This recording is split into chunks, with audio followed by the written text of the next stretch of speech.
estudiantes del séptimo semestre de licenciatura en Ciencias Naturales y Educación Ambiental de la Universidad de Córdoba.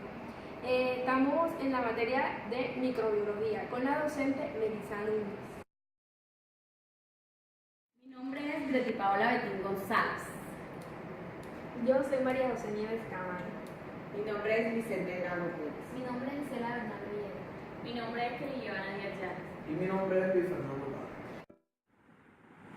Microbiología marina. Comenzaremos hablando de la ubicación de nuestro departamento. Nuestro departamento, llamado Córdoba, está ubicado en la zona noroeste de Colombia. Está constituido por 5 municipios en su zona costera, que son Puerto Escondido, San Bernardo del Viento, Moñitos, Los Córdoba y San Antero, ocupando una extensión de 130 kilómetros aproximadamente. La temperatura media anual es de 28 grados centígrados y la humedad relativa entre el 70 y 76%. La microbiología marina es aquella que estudia la estructura y vida de los microorganismos que viven en los mares, su integración en los ciclos de transformación material, energía y su relación con los demás animales y plantas que comparten con ellos el hábitat marino. Los océanos difieren en muchos aspectos los ambientes de agua dulce, como por ejemplo salinidad, temperatura media y estado nutricional. Estos ambientes se encuentran desde los polos hasta las aguas termales. Se pueden decir que estos microorganismos procariotes se encuentran las bacterias y las archas. Estos microorganismos constituyen el 90% de los biomas de los océanos. La importancia de estos microorganismos es que regulan nuestro clima y la segunda importancia es que cumplen roles esenciales en los ciclos biogeoquímicos. También presentan numerosas aplicaciones biotecnológicas, como lo son productos industriales, compuestos bioactivos y remediación ambiental. Estos son difíciles de estudiar porque no se puede cultivar la mayor parte de ellos. Además, su morfología es demasiado simple para ser utilizada para su identificación. Estos microorganismos son limitados en nitrógeno, fósforo y hierro, que son los nutrientes inorgánicos claves. La fijación fotosintética de CO2 se ve constreñida por esas deficiencias en la nutrición, lo que provoca que el número de células en ese medio sea inferior a los ecosistemas de agua dulce. Otra característica de estos microorganismos es que hacen fotosíntesis colectiva y la producción de oxígeno tiene lugar en ellos, factores esenciales en el equilibrio ecológico del carbono en la Tierra, y acoge una cadena alimentaria importante. Distribución de archas y bacterias. El número de procariotas disminuye con la profundidad. Las archas predominan en las aguas profundas, mientras que las bacterias en aguas superiores. Las archas presentes en aguas más bajas son exclusivamente cranoarcheotas e incluyen las hipertermofilias.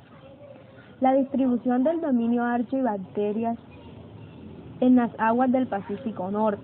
Según la profundidad de 500 metros, encontramos que a esta profundidad ambas terminan su tasa metabólica. A 450 metros vemos que las archas se reproducen en un porcentaje de 40% y las bacterias en uno de 20%. A 1000 metros las archas tienen un 30% de reproducción y las bacterias un 50%. A 100 metros las archas tienen un porcentaje de existencia en un 15% y las bacterias en un 65%. La existencia de archas desde los 100 metros hasta los 5 metros es constante, con un porcentaje del 15%. En la distribución de bacterias es constante desde los 70 metros hasta los 5 metros, con un porcentaje del 65%. El resto de los porcentajes presentes están habitados por eucariotas. Podemos observar que aproximadamente en unos 1030 metros están presentes los dos dominios, con un porcentaje de 30%. En el lado derecho encontramos el número absoluto por mililitros de archas y bacterias existentes en cada nivel de profundidad y en la superficie. Microbiología de las profundidades marinas. Al hablar de profundidades marinas se hace referencia a las aguas de profundidades superiores que son relativamente inactivas desde el punto de vista biológico. Más del 75% del volumen de agua del mar corresponde a las grandes profundidades, entre 1000 y 6000 metros por debajo de la superficie. Al hablar de las condiciones en las profundidades marinas, es importante tener en cuenta que los organismos que habitan tales profundidades deben estar adaptados a 3 condiciones extremas, que son las bajas temperaturas, las altas presiones y concentraciones de nutrientes muy pequeñas. Por debajo de los 100 metros, el agua marina se halla a una temperatura prácticamente constante de 2 o 3 grados centígrados. Las bacterias que están aisladas de profundidades superiores a 100 metros son psicrófilas, es decir, son bacterias que son amantes del frío. Hay algunas bacterias que son psicrófilas extremas y solo crecen a temperaturas que difieren muy poco de su hábitat natural. Los microorganismos de las profundidades marinas deben ser capaces de resistir a las enormes presiones hidrostáticas asociadas a estas profundidades. La presión aumenta 1 atmósfera cada 10 metros de profundidad. Esto quiere decir que un organismo que viva a 5000 metros de profundidad deberá soportar presiones de 500 atmósferas. Las bacterias barotolerantes y barofílicas. Las bacterias barotolerantes son bacterias de las profundidades que simplemente toleran las altas presiones, y las bacterias barofílicas son bacterias que dependen realmente de presiones elevadas. Algunos estudios con bacterias de las profundidades han demostrado que los 2 modelos son posibles y que la distribución de las bacterias barotolerantes y las barofílicas dependen básicamente de la profundidad. Crecimiento de bacterias barotolerantes, barofílicas y barofílicos extremas. Bacterias barotolerantes. Su tasa metabólica va desde una presión atmosférica hasta 500 presiones atmosféricas, pero su reproducción óptima o duplicación se presenta desde una presión atmosférica hasta 300. Estas no crecen a presiones superiores de 500. Bacterias barofílicas presentan un crecimiento óptimo entre unas 400 y 600 presiones. Estas crecen de una presión atmosférica hasta 700 atmosférica. A una presión de 700 hasta 800 encontramos el crecimiento máximo de las barófilas, las cuales son llamadas barófilas extremas. Crecen en altas presiones atmosféricas, desde unas 300 hasta 1035 presiones. Al nivel de 400 presiones encontramos la presencia de las bacterias barotolerantes, barofílicas y barofílicas extremas. Agua muy caliente, chimeneas negras y montañas marinas.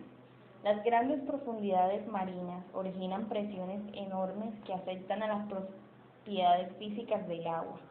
A 2.600 metros de profundidad, la temperatura de ebullición del agua es de unos 450 grados. En algunas fuentes muy calientes, pero sin que se alcance la ebullición, los fluidos salen a temperaturas de 270 y 380 grados centígrados, y teóricamente podría ser un hábitat para bacterias hipertermofílicas. El fluido hidrotermal emitido por las chimeneas negras contiene abundantes sulfuros metálicos, especialmente sulfuros de hierro, y se enfría rápidamente al entrar en contacto con el agua fría del mar.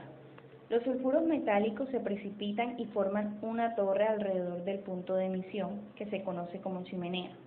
Aunque los procariotas en realidad no viven en un fluido hidrotermal tan caliente, las bacterias termofílicas como las hipertermófilas viven en el gradiente de agua marina hidrotermal que se forma cuando el agua caliente se mezcla con el agua fría del mar.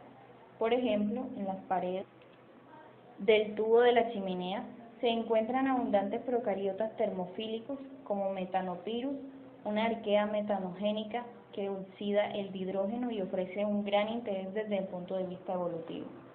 Además de las chimeneas negras, las montañas marinas constituyen un hábitat para los procariotas. Estos volcanes sumergidos, localizados principalmente en el Océano Pacífico, en la placa tectónica, expulsan minerales férricos y agua extremadamente caliente. Aunque no se han estudiado tan extensamente como las chimeneas negras, hay pruebas de la existencia de procariotas termófilos en estas montañas marinas y de su liberación al océano durante las erupciones.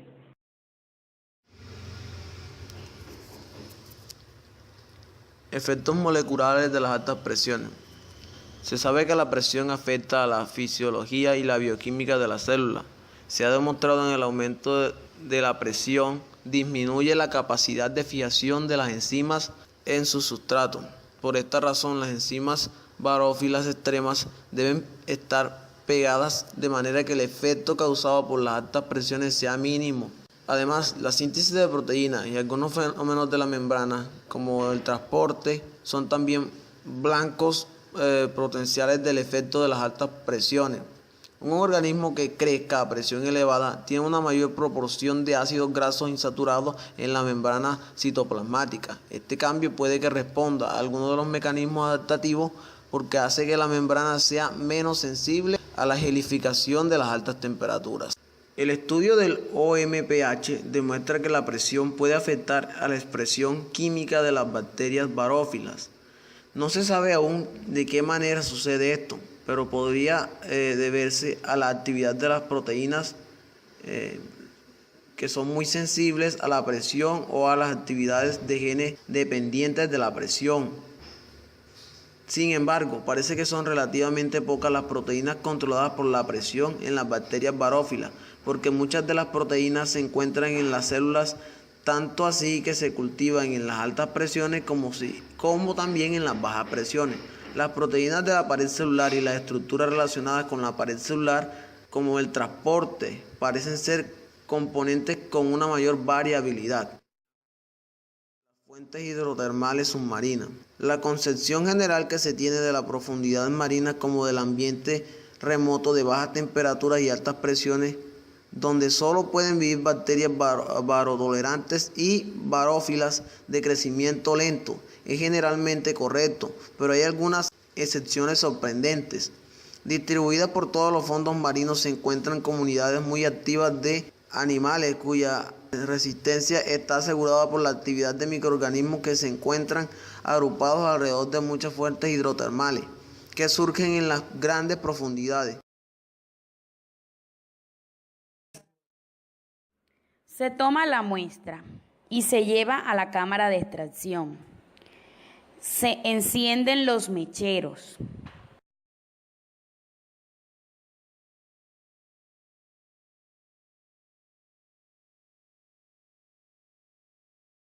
Luego se sacan los recipientes de muestra del horno, donde han sido esterilizados. Se organizan los recipientes en 2 filas de 6 para un total de 12 recipientes. Luego se le agrega Lugol a los 12 recipientes para después tomar la muestra y agregar al primer frasco.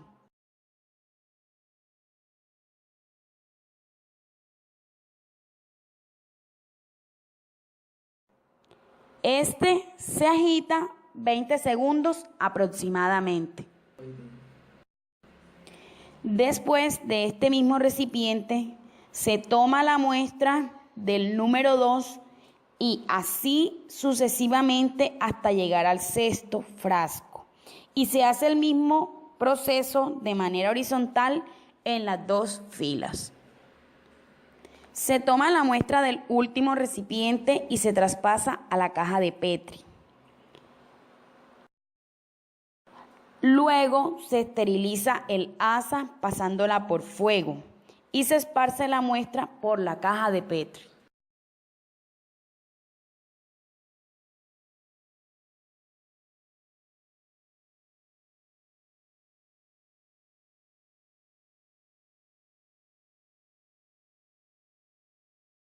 Luego, con cinta adhesiva, se sella la caja de Petri.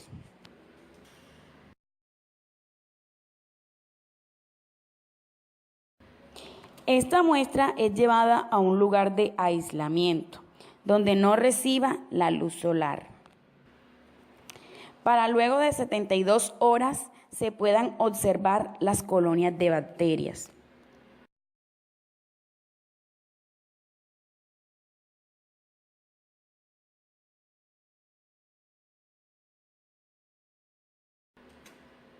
Se escoge con el asa la colonia más visible y se lleva al portaobjetos para ser observada en el microscopio.